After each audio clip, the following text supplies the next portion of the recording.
Hello बच्चों, आज हम स्पर्श भाग 2 में संकलित सुमित्रानंदन पंत रचित पर्वत प्रदेश में पावस काव्य का अध्ययन करेंगे।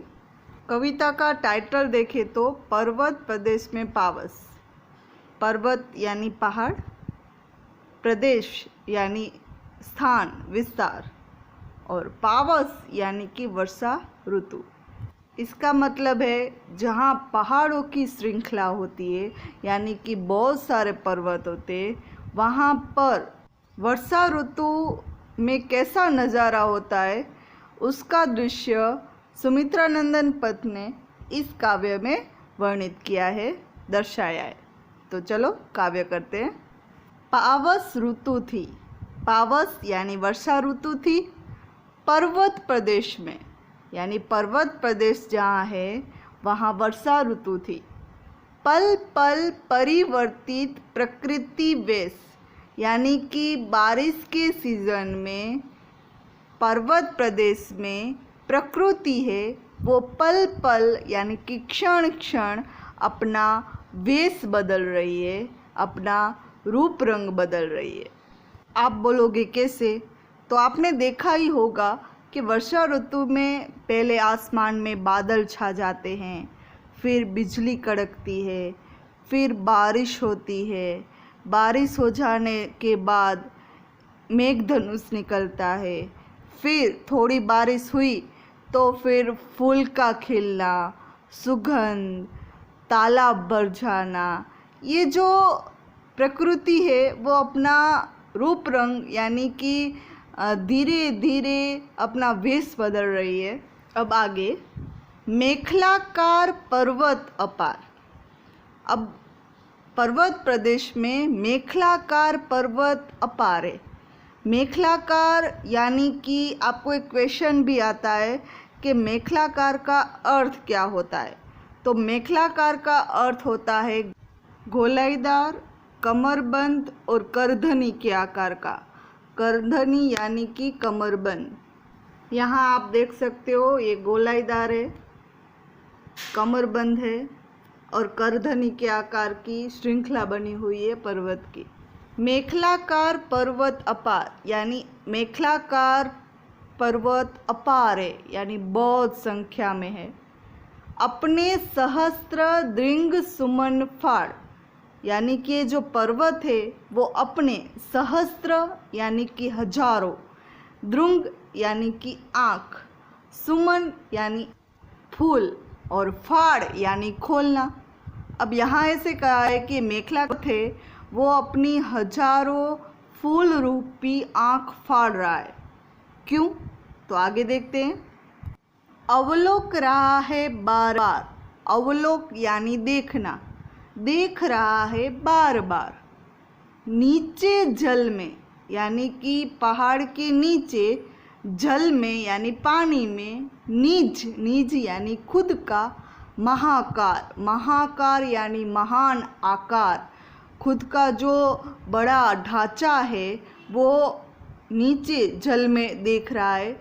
जिसके चरणों में पलाताल, जिसके यानी कि पर्वत के चरणों में यानी पैरों पर या नीचे जमीन पर पलाताल, ताल यानी तालाब बना हुआ है। दर्पण सा फैला है विशाल, दर्पण यानी कि आईना, उसके जैसा फैला है विशाल, यानी कि यहाँ सुमित्रानंदन पंत कहना चाहते हैं कि पर्वत के में एक दर्पण सा विशाल तालाब पला है, उसमें पहाड़ अपनी हजारों फूल रूपी आंखें फाड़ फाड़ कर अपना ही प्रतिबिंब देख रहा है। यहाँ पर तालाब को दर्पण जैसा कहा है। क्यों? तो दर्पण यानी आईना, और आईने में हम देखते हैं तो अपना ही प्रतिबिंब साफ दिखाई देता है। तो इसका मतलब ये हुआ कि जो तालाब का पानी है वो स्वच्छ है, साफ है और प्रतिबिंब दिखाने योग्य है, इसलिए दर्पण से इसकी तुलना की गई है। अब क्वेश्चन ये बनता है कि सहस्र दृंग सुमन से क्या तात्पर्य है, यानी सहस्र दृंग सुमन यानी क्या? तो सहस्त्र यानी हजार, दृंग यानी कि आँख और सुमन यानी कि फूल, हजारों फूल रूपी आँख। और कवि ने इस पद का प्रयोग किसके लिए किया है? तो कवि ने इस पद का प्रयोग पहाड़ के लिए किया है, क्योंकि पहाड़ अपनी हजारों फूल रूपी आँख से नीचे जो तालाब है उसमें अपना ही प्रतिबिंब निहार रहा है। अब दूसरा क्वेश्चन ये बनता है, कवि ने तालाब की समानता किसके साथ दिखाई है और क्यों? तो कवि ने तालाब की समानता दर्पण के साथ दिखाई है, क्योंकि दर्पण साफ, स्वच्छ और प्रतिबिंब दिखाने योग्य होता है। वैसे ही तालाब का पानी भी साफ, स्वच्छ और प्रतिबिंब दिखाने योग्य है। अब इसके बाद वाली पंक्ति, गिरी का गौरव घाकर झरझर। गिरी यानी कि पर्वत, पर्वत का गौरव यानी कि गुणगान, घाकर यानी घाते हुए, झरझर यानी बहना, मध्य में नस नस उत्तेजित कर यानी झरने की आवाज़ सुनकर मध्य में नस नस यानी नस नस में उत्तेजना पैदा हो जाती है।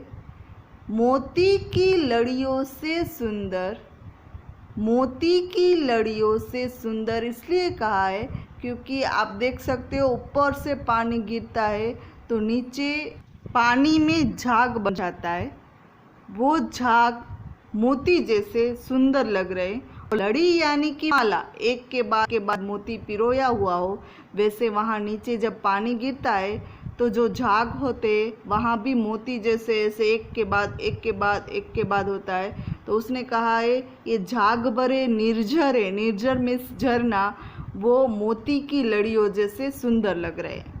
अब यहाँ पर एक क्वेश्चन पूछा जा सकता है, झरने किसके गौरव का गान कर रहे हैं? तो झरने पर्वत यानी गिरी के गौरव का गान कर रहे हैं। बहते हुए झरने की तुलना किसके साथ की गई है? तो बहते हुए झरने की तुलना मोती की लड़ियों से की गई है। अब आगे, गिरिवर के उर से उठ उठ कर, गिरिवर यानी पहाड़, उसके उर से उठ उठ कर, उर यानी हृदय से उठकर, ऊंचा कांक्षाओं से तरुवर, तरुवर यानी वृक्ष। अब उन्होंने कहा है जो पहाड़ पर वृक्ष उगते हैं, निकलते हैं, वो उच्च आकांक्षा लिए होते हैं, यानी उसकी उम्मीदें ऊंची होती है। वो क्या लिए उठते हैं? तो हे झांक रहे नीरव नभ पर, नीरव यानी शांत, शांत आकाश को देख रहे, अनिमेष, अटल और कुछ चिंता पर।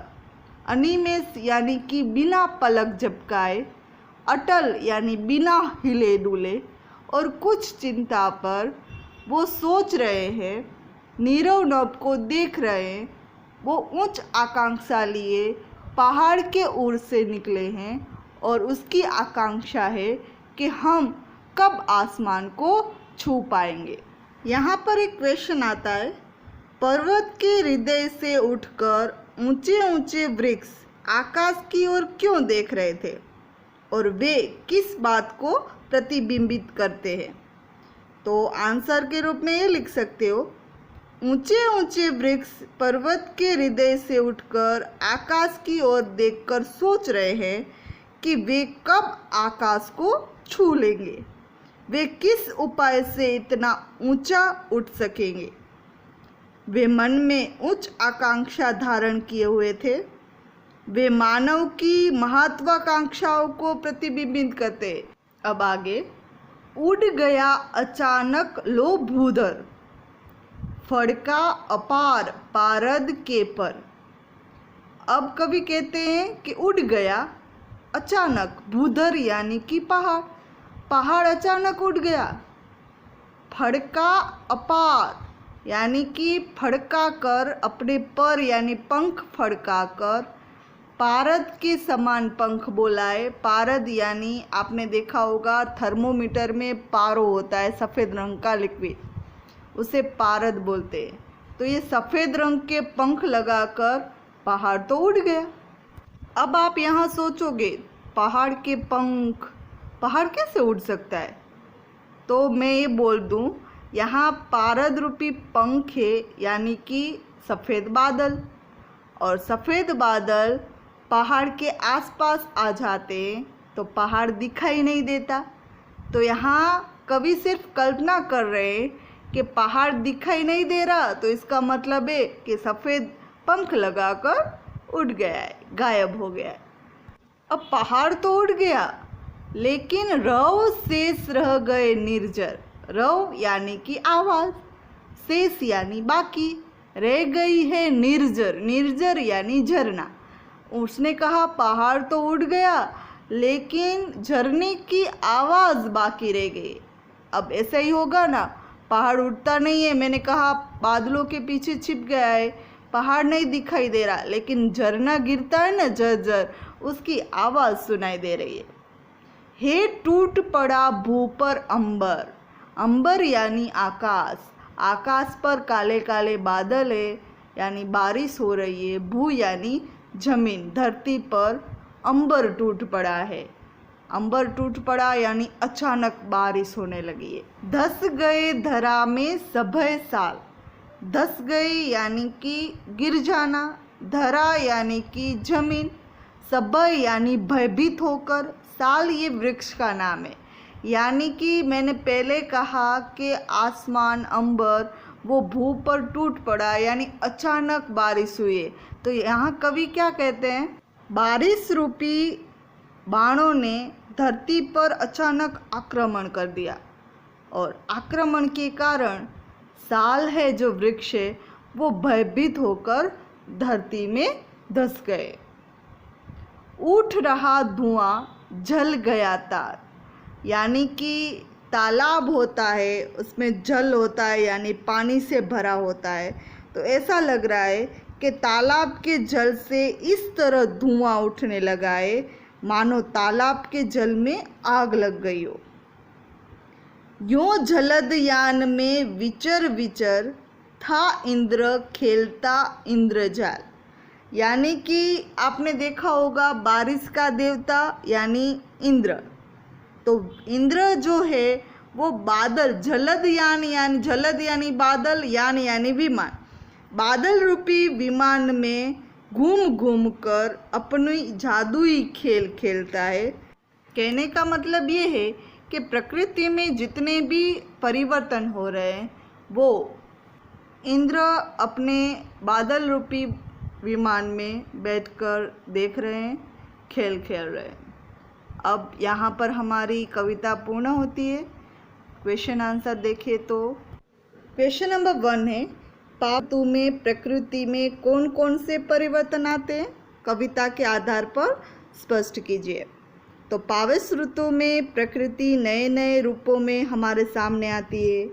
धरती गीली हो जाती है, तालाब भर जाते हैं, उसमें से पहाड़ का प्रतिबिंब झांकने लगता है। कभी विशाल आकार के चमकीले बादल पहाड़ के समान आकाश में उड़ते प्रतीत होते हैं। कभी अचानक वर्षा हो जाती है।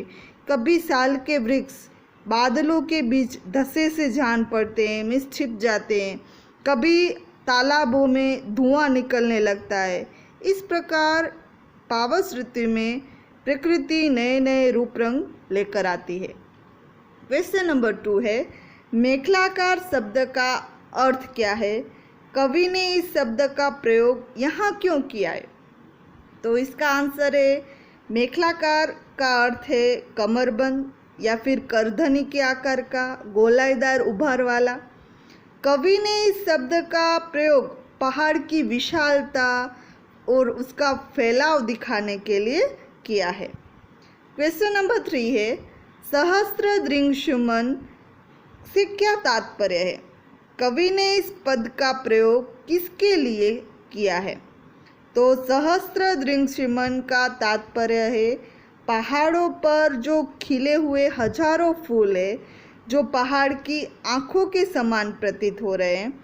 कवि ने कल्पना की है कि पहाड़ अपने नीचे फैले तालाब रूपी दर्पण में अपना विशाल आकार निहार रहे हैं। इसके लिए आँखों की आवश्यकता होती है, इसलिए कवि ने सुमन को पहाड़ के नेत्र कहा है। क्वेश्चन नंबर 4 है, कवि ने तालाब की समानता किसके साथ दिखाई है, क्यों? तो कवि ने तालाब की समानता दर्पण के साथ दिखाई है, क्योंकि दर्पण साफ, स्वच्छ और प्रतिबिंब दिखाने में सक्षम होता है। और तालाब में भी ये तीनों गुण हैं, क्योंकि तालाब का पानी साफ, स्वच्छ और प्रतिबिंब दिखाने में सक्षम है। क्वेश्चन नंबर 5 है, पर्वत के हृदय से उठकर ऊंचे ऊंचे वृक्ष आकाश की ओर क्यों देख रहे? वे किस बात को प्रतिबिंब करते हैं? तो ऊंचे ऊंचे वृक्ष है वो पर्वत के हृदय से उठकर आकाश की ओर देखकर सोच रहे हैं कि कब आसमान को छू लेंगे, वे किस उपाय से इतना उठ पाएंगे। वे मन में उच्च आकांक्षा धारण किए हुए हैं और वे मानव की महत्वाकांक्षाओं को प्रतिबिंबित करते हैं। क्वेश्चन नंबर 6 है, साल के वृक्ष भयभीत होकर धरती में क्यों धंस गए? तो साल के वृक्ष भयभीत होकर धरती में इसलिए धंस गए क्योंकि अंबर ने अचानक धरती पर वर्षा के बाणों से आक्रमण कर दिया है।